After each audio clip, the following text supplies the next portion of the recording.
Have you ever worked the late shift? I mean, really late. The kind where the world outside your window goes quiet and dark, and you're the only soul awake for miles. I used to work as a security guard at an old, sprawling office building downtown. Most nights were dead silent, just the hum of the fluorescent lights and the occasional creak of the aging structure. But one night, that silence was broken. It started around 2 a.m. I was doing my rounds, walking the empty hallways on the 5th floor. The air was colder up there, always was. As I passed the marketing department, I heard a faint tapping sound. Tap, tap, tap.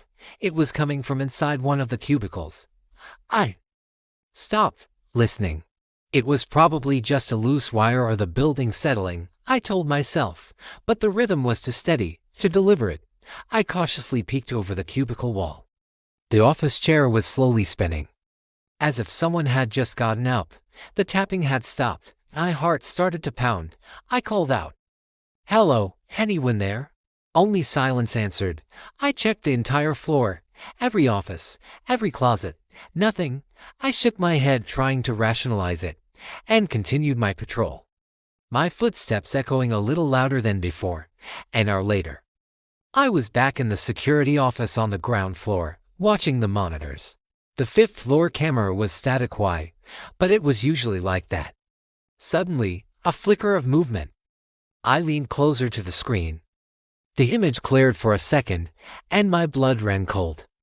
Standing in the middle of the marketing department, where I had just been, was a figure. It was tall and unnaturally thin, dressed in what looked like an old tattered suit. Its face was a blur of static, but I could feel its gaze locked onto the camera, onto me.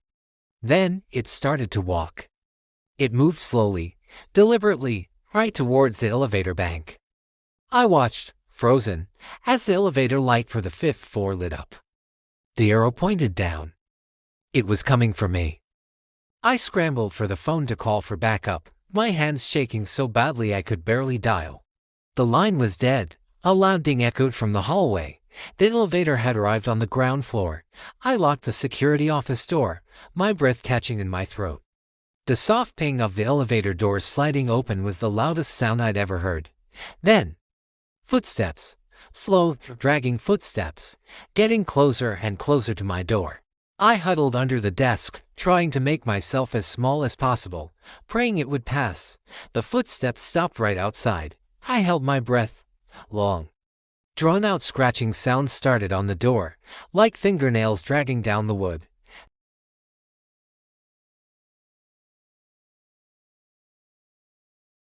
The doorknob began to jiggle, violently at first, then with a slow, rhythmic turning. I squeezed my eyes shut, waiting for the lock to break, for the door to swing open. The jiggling stopped. I waited in the suffocating silence for what felt like an eternity. Finally, I heard the faint sound of the footsteps retreating, heading back towards the elevator. The ding, the doors closing, and then, nothing.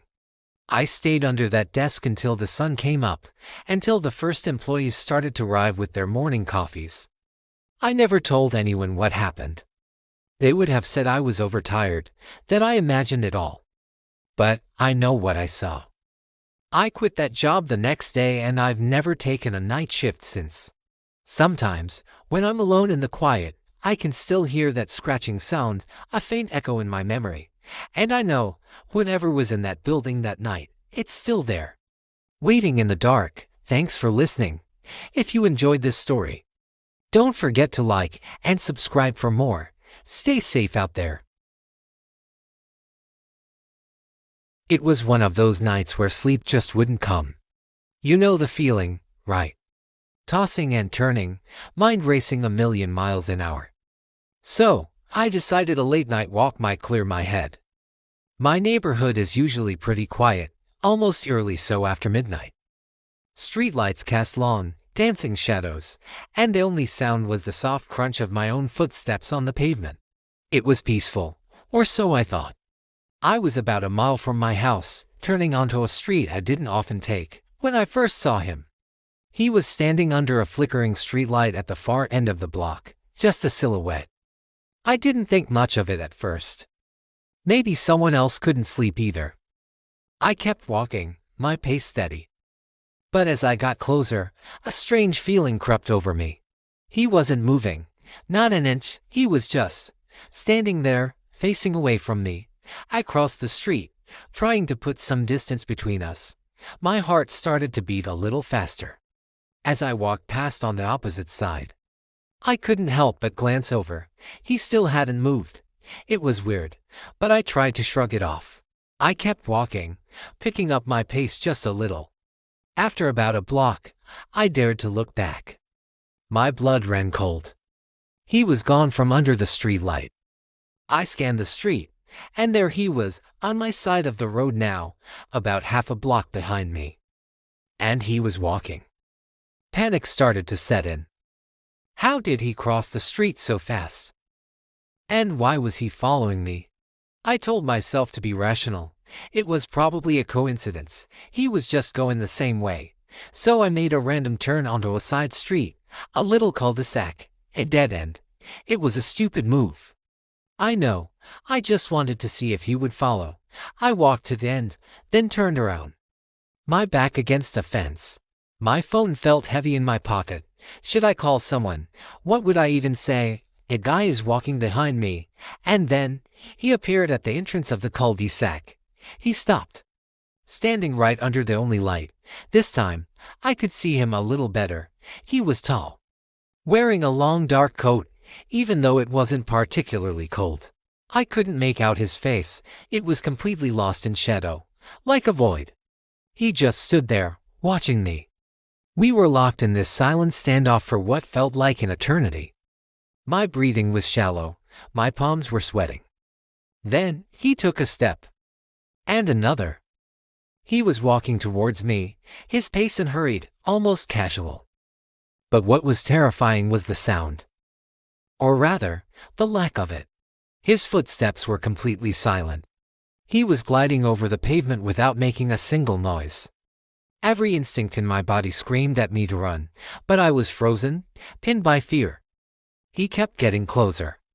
50 feet, 30, 20. I could start to see his face now, and it wasn't a face at all. It was just smooth, pale skin. No eyes, no nose, no mouth. Just a blank, featureless expanse. I let out a choked scream, and that finally broke the spell. I fumbled for my phone, my fingers shaking so badly I almost dropped it. I didn't even dial, I just held it up like a shield. He stopped, about 10 feet away. He tilted his blank head, as if curious. Then, slowly, unnervingly, a thin, dark line appeared on his face, splitting it horizontally. It widened into a grin, a lipless, jagged smile that stretched almost to where his ears should have been. I didn't wait to see what happened next. I bolted. I ran faster than I've ever run in my life, not daring to look back. I didn't stop until I slammed my front door behind me, locking every deadbolt I had. I spent the rest of the night huddled in my living room, jumping at every creak and groan of the house. I never saw him again. But sometimes, when I'm trying to sleep, I see that featureless face, that impossible smile. And I don't go for late-night walks anymore. Thanks for listening, and if you have a creepy story of your own, share it in the comments. I'll see you in the next one. Have you ever driven home so late that the world felt like it was holding its breath? That was me, every Tuesday again. We worked the closing shift, a dinner 20 minutes out of town, and my drive home was always a lonely affair. Just me, my bed obsidian, and alone, that stretch of required shooting through the endless world. This particular Tuesday started like a there. It landed there, mopped the floors, and clocked out at exactly 2 am. The naked was moonlit. Beacon of inky black that swallows the branch of your head later.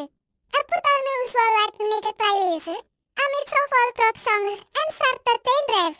About halfway home, it passed the old abandoned gas station. Its suspicion jacket in the wind, a skeletal landmark in the darkness. Just past it, my head like saw something on the side of the road. A figure. It was a man, standing perfectly still, his back to the road, facing the trees. He was dressed in a dark, old-fashioned suit, which was wearing a started hit way. Slow down. My hair starting to turn against me rebel. My first thought was my vehicle broke down. But there was no char. Just him. As he got closer, I could see he was unnaturally tangantien, like a character stretched out in a cartoon. Actual part had nothing to do with the neck I crawled up my spendy. He pressed me forth back on the gas, deciding it was best not to stop. Rule number 1 of Latin Traverse, you don't stop for a yone. Dilansir in my rearview mirror as I sped up. He was gone. Funny shit. He told myself it was just me pirate man playing tricks on mom. Slap the perfection is a powerful thing. Read that. I tried to shake it off, turning up the music to drown out my own raging cold. A few minutes later, my car started to sputter. No, not mom. The engine could get a few more times before being completely. He caused it to a stop on the shoulder. The sudden slams deafening. The only sound was the frantic blood of my own heart. He tried the ignition again and again, nothing. Yet, he grabbed my phone to call for a tow trucker. The music numb, of course, just mute. I was stranded, miles from anywhere, in the middle of the pitch black world. He locked all the doors and decided to just wait for the sun to come up, or for another car to pass me. Whichever came first, cut a swing in her ear, a soft, rhythmic tapping. On the back window, tap, tap, tap, he froze. Terrible turning to ease, didn't take their color. My eyes were glued to the rearview mirror, but all I could saw was the black rod behind me. The tapping stopped. He held me breath, listening. Silence came, a new sound, a slow, scraping noise, like fingernails dragging along the metal roof of the chair. It moved from the back, slowly, deliberately. Towards the front. My hands were shaking so badly I could barely hold my phone. The scraping stopped right above my head. He squeezed me a suit, praying for it to be a tree branch. An animal. Anything but whatever it was. A face appeared outside the mid-river exit window. It was upside down, looking in from the roof. Your face was pale and gone. Wait. Empty air starts simmered to absorb the fine legend from my dashboard. Its smell was too weird, stretched impossibly across its thin face, showing rows of small, sharp teeth. It was the man from the side of the road. He screamed, a raw, primal sound that was swallowed with the needle. He fumbled with the ignition key again. A distracted, last ditch effort. The engine roared to leave. He didn't question it. He slammed the chair into drive and floored it. The tire squealing on the pavement. He didn't look in the rearview mirror. He couldn't think. He drove with tears streaming down my face. My foot pressed to the floor until the few singles of dawn broke the horizon and they saw the familiar go of Midtown Street like they never drove that road at me again. I quit my job the next day. Some things just aren't worth the reason, and some things, once you sold them, you can never